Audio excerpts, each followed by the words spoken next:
Welcome to the Slop Temple. We pray this video helps.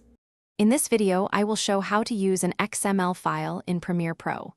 Open Premiere Pro and choose File Import to bring the XML into your project panel, then monitor the media browser for folder structure. If clips appear offline, use link media and point to the original footage locations. Double-check sequence settings and replace any mismatched codecs before playback to ensure smooth editing. In this video, I will show how to use an XML file in Premiere Pro.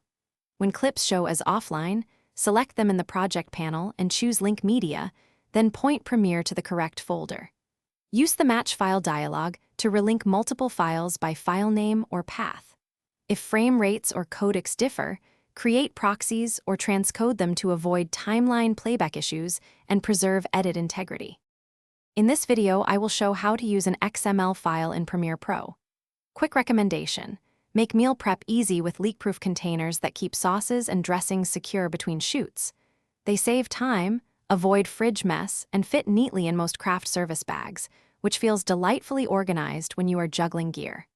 If you want one, check the description for the link and other deals, and if you are finding this helpful, please subscribe and like. Now let's get back to the video.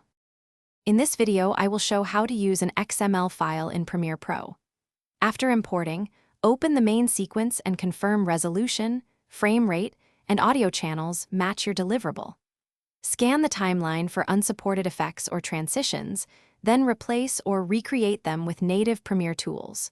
For complex comps, export flattened video or intermediate files to preserve appearance, and save incremental project versions to protect your edits throughout the relinking process.